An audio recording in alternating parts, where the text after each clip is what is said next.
Capítulo 20. A Robert Langdon le inquietaba el rumbo que había tomado el evento de esa noche. La presentación de Edmond estaba derivando peligrosamente hacia una denuncia pública de la fe en general.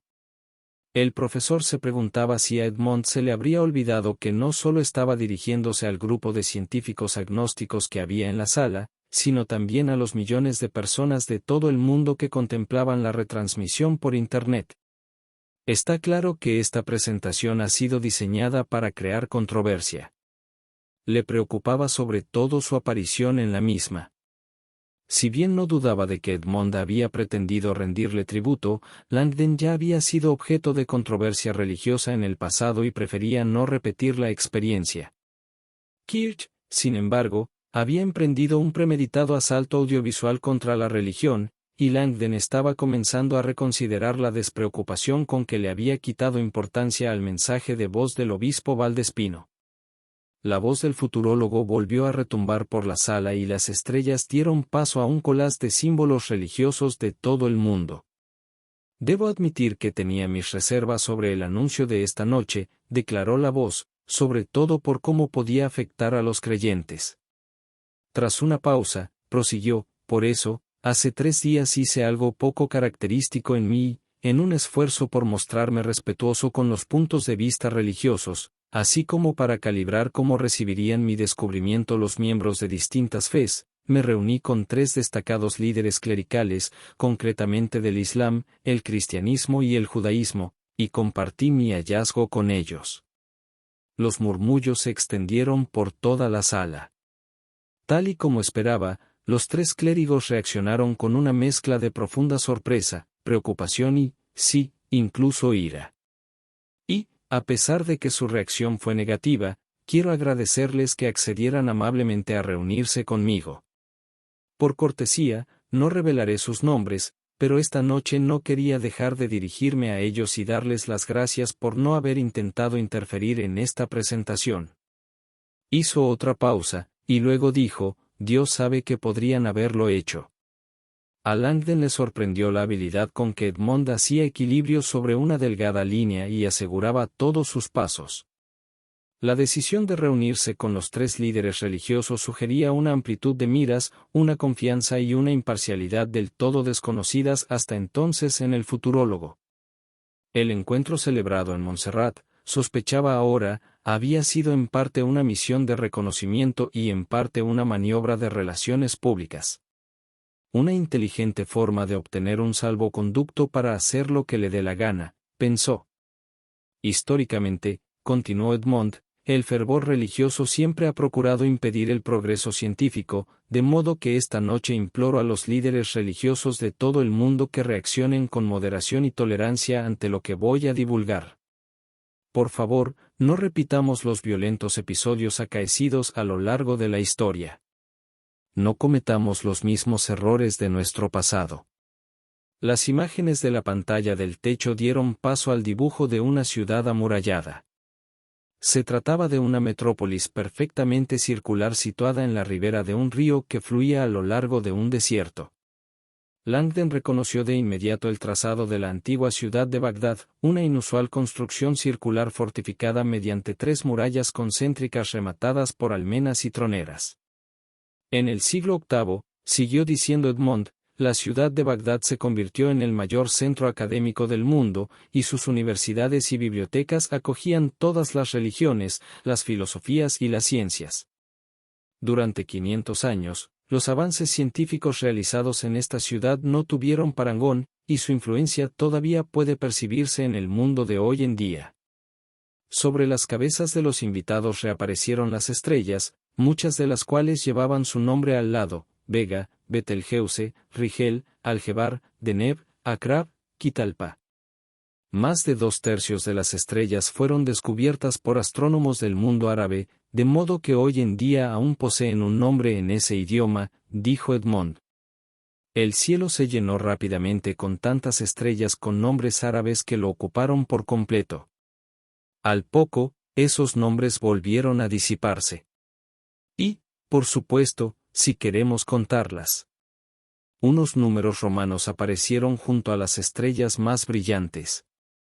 I, 2, 3, 4, V. La cuenta se detuvo de golpe y los números desaparecieron. No usamos números romanos, anunció Edmond, sino arábigos. Volvieron a aparecer los mismos dígitos, pero esta vez según el sistema numérico arábigo. 1, 2, 3, 4, 5. Y puede que también reconozcan las siguientes invenciones de la cultura arábiga, dijo Edmond, ya que todavía nos referimos a ellas por sus nombres árabes. La palabra álgebra flotó a lo largo del cielo, rodeada por una serie de ecuaciones multivariables. A continuación, apareció algoritmo junto a una diversa colección de fórmulas. Luego Azimuth, con un diagrama que representaba los ángulos del horizonte de la Tierra. La sucesión de palabras fue acelerándose: nadir, cenit, alquimia, química, cifra, elixir, alcohol, alcalino, cero.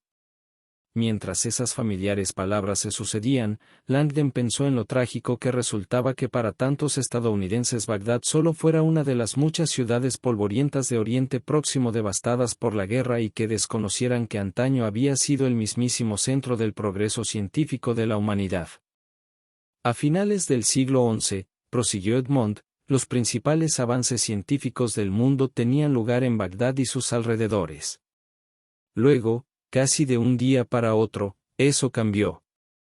Un brillante erudito llamado Hamid al-Ghazali, hoy en día considerado uno de los musulmanes más influyentes de la historia, escribió una serie de persuasivos textos que cuestionaban la lógica de Platón y Aristóteles y calificaban las matemáticas de filosofía del diablo. Esto marcó el inicio de una serie de acontecimientos que socavaron el pensamiento científico. El estudio de la teología se volvió obligatorio y, finalmente, todo el movimiento científico islámico desapareció. Las palabras científicas se evaporaron y fueron reemplazadas por textos religiosos. La revelación sustituyó a la investigación. Y, a día de hoy, el mundo científico islámico todavía está intentando recuperarse. Edmond hizo una pausa y luego continuó: por supuesto, al cristiano no le ha ido mucho mejor. Las efigies de los astrónomos Copérnico, Galileo y Bruno aparecieron en el techo. El sistemático asesinato, encarcelamiento y denuncia de algunas de las mentes científicas más brillantes de la historia que ha llevado a cabo la Iglesia Católica a lo largo de los siglos ha retrasado al menos en 100 años el progreso de la humanidad. Afortunadamente, gracias a que comprendemos mejor los beneficios de la ciencia, hoy en día la Iglesia ha moderado sus ataques. Edmond exhaló un suspiro. ¿Sí? ¿De verdad lo ha hecho? En la pantalla apareció un logotipo compuesto por un globo terráqueo con una cruz y una serpiente entrelazada a ella y el siguiente texto. Declaración de Madrid, Congreso Ciencia y Vida. Recientemente, la Federación Internacional de Asociaciones Médicas Católicas ha declarado la guerra a la ingeniería genética aquí en España, afirmando que la ciencia carece de alma, y que, por lo tanto, debería estar bajo el control de la Iglesia. De repente, el globo terráqueo se transformó en un círculo distinto, los planos de un enorme acelerador de partículas. Y este era el supercolisionador superconductor de Texas. Iba a ser el mayor acelerador de partículas del mundo, con potencial para explorar todos y cada uno de los momentos de la creación. Irónicamente, estas instalaciones estaban situadas en el corazón del llamado Cinturón de la Biblia de Estados Unidos. La imagen desapareció y dio paso a la de una enorme estructura de cemento circular que se extendía a lo largo del desierto de Texas. Estaba a medio construir y cubierta de polvo y tierra. Parecía abandonada. Este acelerador de partículas podría habernos ayudado a mejorar enormemente nuestra comprensión del universo, pero el proyecto fue cancelado a causa de los sobrecostes y de la presión política realizada por una fuente sorprendente. En la pantalla, las imágenes de un informativo mostraban a un joven telepredicador agitando en una mano el libro Superventas, la partícula de Dios, al tiempo que exclamaba: deberíamos estar buscando a Dios en nuestros corazones, no dentro de los átomos. Gastarse miles de millones de dólares en este absurdo experimento es una vergüenza para el estado de Texas y una afrenta a Dios. Luego volvió a oírse la voz de Edmond. Estos conflictos que he descrito, en los que la superstición religiosa ha boicoteado a la razón, son meras escaramuzas de una guerra en curso. De pronto, en la pantalla del techo aparecieron una serie de imágenes contemporáneas violentas, manifestantes a las puertas de unos laboratorios de investigación genética, un sacerdote prendiéndose fuego después de una conferencia transhumanista, evangelistas agitando el puño y sosteniendo en alto el libro del Génesis, un pez cristiano comiéndose a otro darwiniano, vallas publicitarias religiosas con iracundos mensajes de condena a la investigación de células madre, a los derechos de los homosexuales o al aborto, y otras tantas vallas igualmente iracundas en respuesta a las primeras. Tumbado en la oscuridad, Langdon notó cómo de repente el corazón comenzaba a latirle con fuerza. Por un momento, tuvo la impresión de que el suelo vibraba como si se acercara el metro. Luego, a medida que las vibraciones fueron haciéndose más fuertes, se dio cuenta de que efectivamente la tierra estaba temblando. A través de la hierba podía notar las profundas trepidaciones en la espalda y un gran estruendo hacía que toda la cúpula se estremeciera. Finalmente, Langdon cayó en la cuenta de que ese fragor era el de los ensordecedores rápidos de un río atronando a través de los altavoces que había debajo de la hierba artificial. De repente, sintió que una bruma fría y húmeda le empapaba el rostro y el cuerpo, como si estuviera en medio de un agitado río. ¿Oyen ese ruido?, exclamó Edmond por encima del estruendo de los rápidos. Es la inexorable crecida del río del conocimiento científico. El agua rugió todavía con más fuerza y la niebla humedeció las mejillas de Langdon. Desde que el hombre descubrió el fuego, prosiguió a gritos Edmond, el caudal de este río no ha dejado de crecer. Cada descubrimiento que hemos hecho se ha convertido en una herramienta mediante la que realizar todavía más descubrimientos, añadiendo una gota más al río.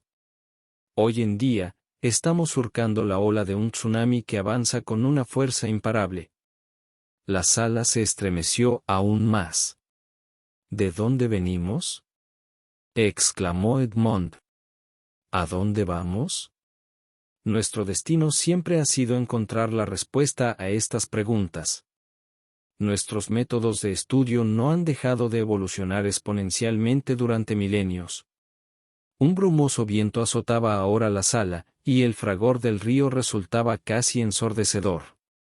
Consideren lo siguiente, anunció Edmond. Más de 1 millón de años pasaron desde el descubrimiento del fuego hasta la invención de la rueda. Luego, solo unos pocos miles hasta la invención de la imprenta. Y después de esto, apenas un par de cientos hasta la construcción del telescopio. En los siglos que siguieron a este, pasamos de la máquina de vapor a los automóviles impulsados por gasolina, y de estos al transbordador espacial. Y a partir de entonces solo nos ha llevado 2 décadas comenzar a modificar nuestro propio ADN. Hoy en día, el progreso científico avanza a un ritmo abrumador y lo medimos en meses. Exclamó. No pasará mucho tiempo hasta que el superordenador más rápido que hay en la actualidad parezca un simple abaco, o hasta que los métodos quirúrgicos más avanzados sean considerados una barbarie. Dentro de poco, las fuentes de energía que usamos nos parecerán tan arcaicas como el uso de las velas para iluminar una habitación. La voz de Edmond y el fragor del río siguieron retumbando en la oscuridad. Los antiguos griegos tenían que volver la vista a siglos atrás para estudiar culturas anteriores. Nosotros, en cambio, solo tenemos que fijarnos en la generación anterior para encontrar una sociedad que vivió sin la tecnología que hoy damos por sentada. La línea cronológica del desarrollo humano está comprimiéndose y el espacio que separa lo antiguo de lo moderno es cada vez menor. Y, por eso, les doy mi palabra de que, en los próximos años, el desarrollo humano resultará impactante, disruptivo y completamente inimaginable. Y, sin advertencia previa, el fragor del río se detuvo de golpe. El cielo estrellado volvió a aparecer en la pantalla y, con él, regresaron la brisa cálida y el canto de los grillos. Los invitados de la sala parecieron exhalar un suspiro al unísono. En medio del repentino silencio volvió a oírse la voz de Edmond, ahora en un tono casi susurrante. Amigos míos, sé que están aquí porque he prometido revelarles un descubrimiento. Les agradezco la paciencia que han tenido durante este pequeño preámbulo. Ahora quitémonos los grilletes del pensamiento del pasado. Ha llegado el momento de que compartamos la emoción del hallazgo. Y, con esas palabras, una niebla baja comenzó a extenderse por todos los rincones, y el cielo se aclaró como si estuviera a punto de salir el sol, iluminando débilmente la audiencia que había debajo. De repente, se encendió un foco y Sua se movió hacia el fondo de la sala. Prácticamente todos los invitados se incorporaron con la cabeza vuelta para intentar vislumbrar al anfitrión en carne y hueso entre la niebla. Unos segundos después, sin embargo, el foco iluminó de nuevo la parte delantera del recinto. La audiencia se volvió con él. Sonriendo bajo el resplandor se encontraba Edmond Kirch. Sus manos descansaban relajadas en los laterales de un atril con pedestal que unos segundos atrás no estaba ahí. Buenas noches, amigos míos, dijo afablemente el gran showman al tiempo que la niebla comenzaba a disiparse. Unos segundos después, todos los invitados se habían puesto de pie y habían prorrumpido en una gran ovación. Langdon se unió a ellos, incapaz de contener una sonrisa. No ha podido evitar aparecer en medio de una nube de humo. A pesar de la hostilidad que había mostrado hacia la fe religiosa, hasta el momento la presentación había sido un tour de force provocador e implacable, como el mismo Kirch. Langdon comprendió por qué la creciente población de librepensadores del mundo lo idolatraba tanto. Cuando menos, dice lo que piensa de un modo en que muy pocos se atreverían a hacerlo. Un primer plano del rostro de Edmond apareció en la pantalla del techo, y Langdon se dio cuenta de que se le veía menos pálido que antes. Era evidente que había pasado por las manos de una maquilladora profesional. Aún así, todavía podía percibir que su amigo estaba exhausto. Los aplausos continuaron con tanta fuerza que Langdon apenas notó la vibración en el bolsillo del pecho. Instintivamente, fue a coger el teléfono móvil, pero de repente cayó en que estaba apagado. La vibración procedía del otro aparato que llevaba encima, los auriculares de conducción ósea. A través de estos, Winston parecía estar diciendo algo a gritos. No podría haber elegido un momento peor. Langdon cogió el artilugio del bolsillo de la chaqueta y se lo colocó. En cuanto las almohadillas entraron en contacto con su mandíbula, la voz de Winston se materializó en su cabeza. «¿Face Langdon? ¿Está usted ahí? La cobertura telefónica está bloqueada. Es usted mi único contacto». «¿Profesor Langdon?» «Sí». «¿Winston?»